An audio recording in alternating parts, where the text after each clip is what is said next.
Ton cerveau préfère détruire sa propre santé mentale et réécrire ses souvenirs les plus profonds plutôt que d'accepter qu'une personne que tu aimes est en train de te détruire délibérément. C'est une capitulation biologique invisible, un mécanisme de survie ancestrale qui se retourne contre toi dans l'ombre de tes relations les plus intimes. Ce poison psychologique ne s'attaque pas à tes opinions, mais à la structure même de ta perception, te forçant à abandonner tes propres yeux pour adopter le regard de ton bourreau. En ce moment même, des milliers de personnes dorment à côté de quelqu'un qui reconstruit patiemment les murs de leur prison mentale, un mensonge après l'autre.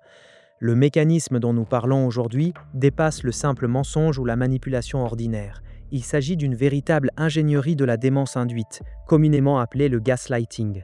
Ce processus toxique ne cherche pas simplement à te faire croire à une fausseté, mais à éroder systématiquement ta capacité à faire confiance à ta propre mémoire, à tes sens et à ta raison. À la fin de cette exploration de la psychologie de l'emprise, les fondations mêmes de ce que tu appelles ta vérité vont vaciller.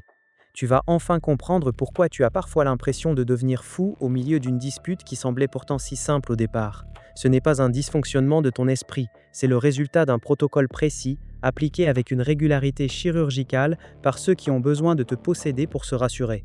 Pour comprendre comment une telle intrusion est possible, il faut plonger dans la biologie de notre vulnérabilité sociale.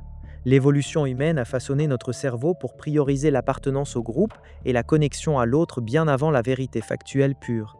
Pour nos ancêtres vivant dans la savane, être exclu du clan signifiait une mort certaine, tandis qu'avoir tort sur un détail de la réalité n'était qu'un inconvénient mineur.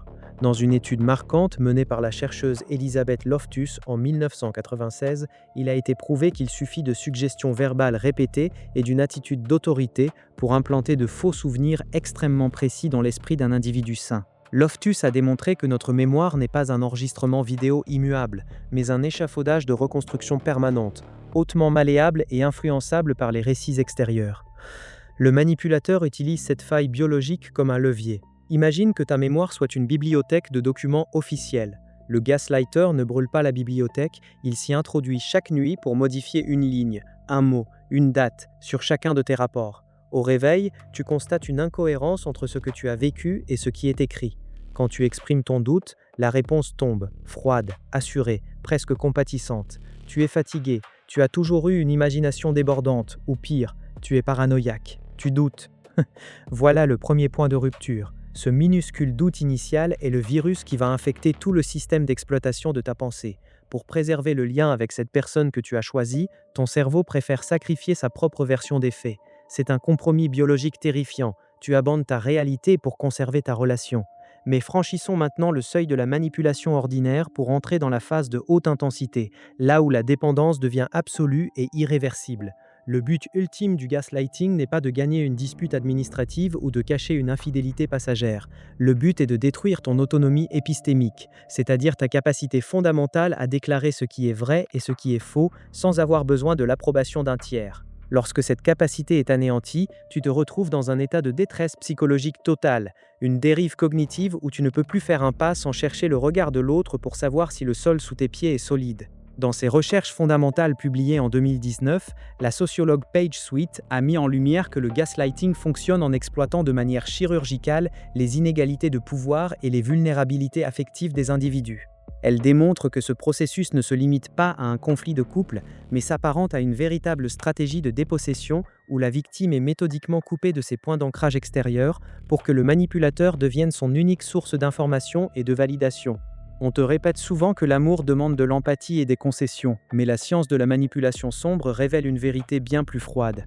Ton empathie est l'arme de ta propre destruction.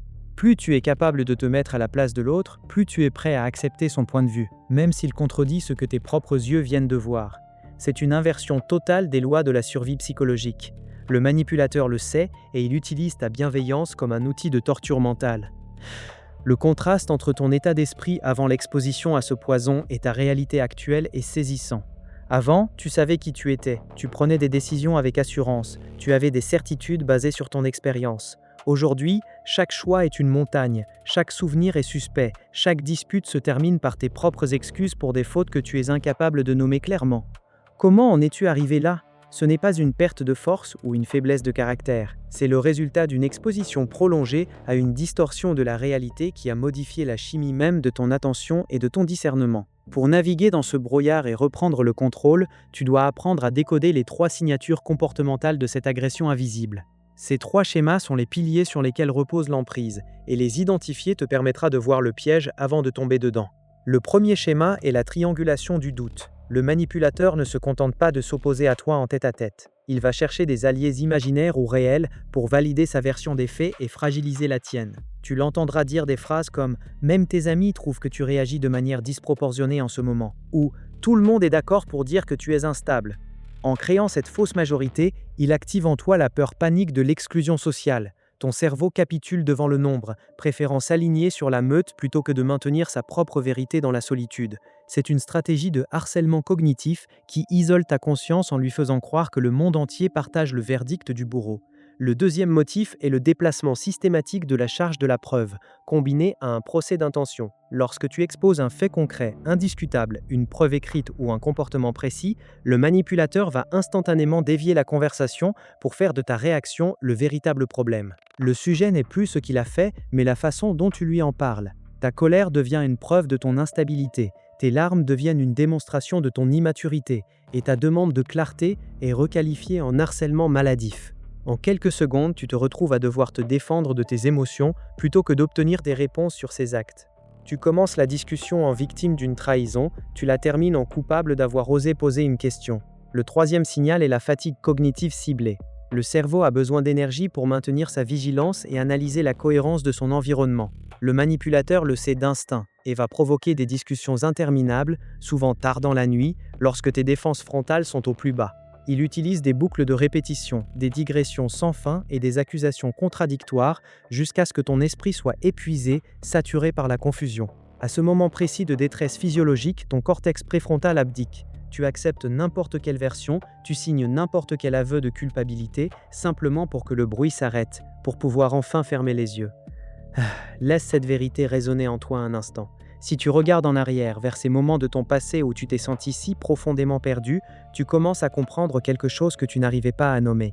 Cette sensation d'oppression dans la poitrine, ce doute maladif qui te poussait à vérifier 10 fois tes messages ou à douter de ce que tu venais d'entendre. Ce n'était pas une faille de ta personnalité. Ce n'était pas de l'anxiété clinique née de nulle part. C'était la réaction saine d'un système nerveux exposé à une agression de l'ombre, un signal d'alarme désespéré envoyé par ton corps pour te dire que la réalité extérieure était en train d'être manipulée de force sous tes yeux.